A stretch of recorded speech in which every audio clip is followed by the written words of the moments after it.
4 പതിറ്റാണ്ടുകളായി CMP കേരള രാഷ്ട്രീയത്തിൽ നിൽക്കുകയാണ്. ഈ പ്രസ്ഥാനത്തിന് രൂപം കൊടുത്ത പ്രിയങ്കരനായ MVRന്റെ ഞാൻ ഈ അവസരത്തിൽ അദ്ദേഹത്തിന് ആദരവുകൾ അർപ്പിക്കുകയാണ്. ഒരുപാട് പ്രയാസങ്ങൾ, വെല്ലുവിളികൾ, ഭീഷണികൾ, ആക്രമണങ്ങൾ, ജീവൻ പണയപ്പെടുത്തിക്കൊണ്ടുള്ള പോരാട്ടത്തിലൂടെയാണ് CMP ഒരു പ്രസ്ഥാനമായി കേരളത്തിൽ മാറിയത്.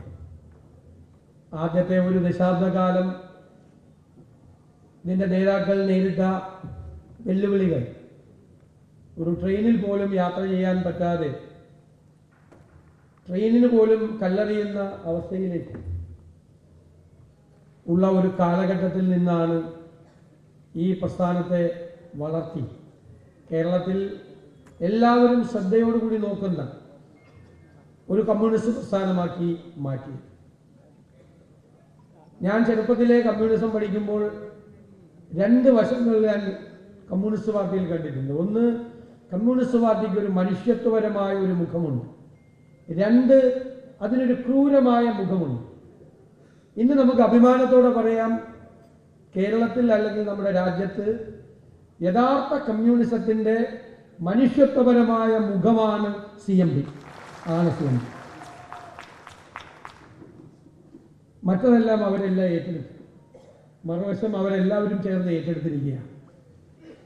ഇന്ന് നമുക്കറിയാം, പണ്ട് മുതലേ തന്നെ ഈ കമ്മ്യൂണൽ ഫാസിസം, വർഗീയ ഫാസിസം പണ്ടും, സോഷ്യലിസ്റ്റ് മുഖം മൂടി അണിഞ്ഞ സോഷ്യലിസ്റ്റ് ഫാസിസം ഒരു വശത്തുണ്ട്.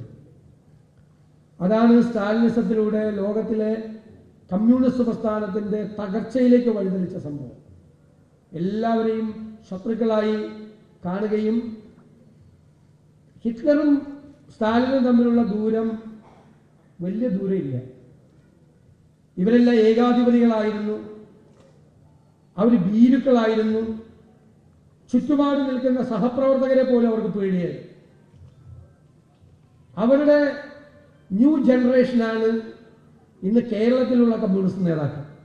യഥാർത്ഥത്തിൽ അവരുടെ എല്ലാം ന്യൂ ജനറേഷൻ. അതേ രീതിയിലാണ് അവർ കാര്യങ്ങൾ കൊണ്ടുപോകുന്നത്.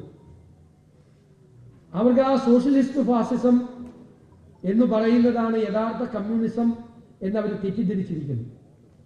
ഇന്ന് ലോകത്തെല്ലായിടത്തും ഏകാധിപതികളായ ഭരണാധികാരികൾ വർദ്ധിച്ചുകൊണ്ടിരിക്കുന്ന ഒരു കാലഘട്ടമാണ്.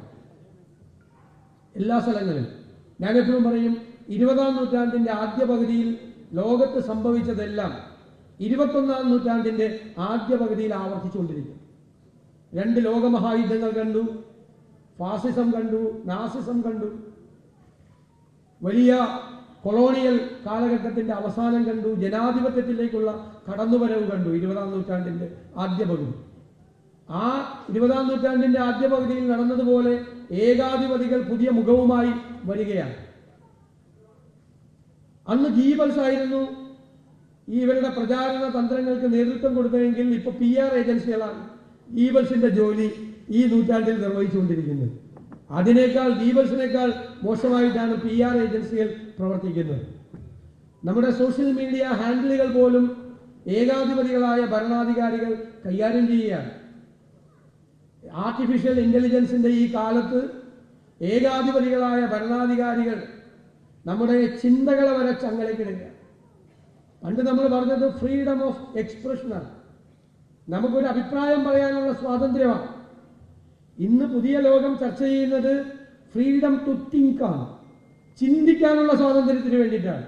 ചിന്തിക്കാനുള്ള സ്വാതന്ത്ര്യം വരെ ആളുകൾ കൈക്കലാക്കുകയാണ്. നമ്മൾ സോഷ്യൽ മീഡിയ ഹാൻഡിലുകൾ കൈകാര്യം ചെയ്യുമ്പോൾ നമ്മൾ വിചാരിക്കും ഇതിനകത്ത് വലിയ സ്വകാര്യതയാണ്. ഒരു സ്വകാര്യതയില്ല. അവർക്കറിയാം, കുറേ സ്ഥലങ്ങളിൽ ഇരുന്ന് നമ്മളെ നിരീക്ഷിക്കുകയാണ് വേറെ ആളുകൾ. എന്താണ് നിരീക്ഷിക്കുന്നത്? നമുക്കിഷ്ടമുള്ള മ്യൂസിക് ഏതാണ്, നമുക്കിഷ്ടമുള്ള നടനാരാണ്, നടിയാരാണ്, നമുക്കിഷ്ടമുള്ള ഫിലിം ഏതാണ്, നമുക്കിഷ്ടമുള്ള ഭക്ഷണം ഏതാണ് എന്നെല്ലാം നിരീക്ഷിക്കുന്നുണ്ട്. കുറച്ച് കഴിയുമ്പോൾ നമുക്കിഷ്ടപ്പെട്ട കാര്യങ്ങളിലൂടെ അവർക്കിഷ്ടപ്പെട്ട കാര്യങ്ങൾ നമ്മളിലേക്ക് അടിച്ചേൽപ്പിക്കപ്പെടുകയാണ്. കുറച്ചു നേരം നമ്മളിരുന്ന് സംസാരിച്ചാൽ മതി, വിയറ്റ്നാമിലേക്ക് ഒരു ട്രിപ്പ് പോയതിനെ കുറിച്ച് സംസാരിച്ചാൽ നമ്മുടെ ഫോൺ ഓണൊന്നുമല്ലല്ലോ, ഫോൺ ഓഫ് ചെയ്ത് വെച്ചിരിക്കുകയാണ്. പിന്നെ നമ്മൾ ഫോൺ തുറക്കുമ്പോൾ കാണുന്നത് വിയറ്റ്നാമിലേക്കുള്ള ട്രിപ്പുകൾ അറേഞ്ച് ചെയ്യുന്ന ഏജൻസികളുടെ ഡീറ്റെയിൽസാണ്. ഈ ഫോൺ നമ്മുടെ കയ്യിലിരിക്കുന്ന ഫോൺ ഉൾപ്പെടെയുള്ള കാര്യങ്ങൾ മുഴുവൻ കാര്യങ്ങളും ഗ്രഹിക്കുന്നുണ്ട്. എന്നിട്ട് നമ്മളെ സ്വാധീനിക്കുകയാണ്. പലതരത്തിൽ നമ്മളറിയാതെ നമ്മുടെ ചിന്തകളെ സ്വാധീനിക്കുകയാണ്. നമ്മുടെ ചിന്തകളെ നിയന്ത്രിക്കുന്ന ഒരു തരത്തിലേക്ക് കാര്യങ്ങൾ പോയിക്കൊണ്ടിരിക്കുകയാണ്. വലിയ അപകടകരമായ രീതിയിൽ ചിന്തിക്കാനുള്ള സ്വാതന്ത്ര്യം പോലും നഷ്ടപ്പെടുകയാണ്.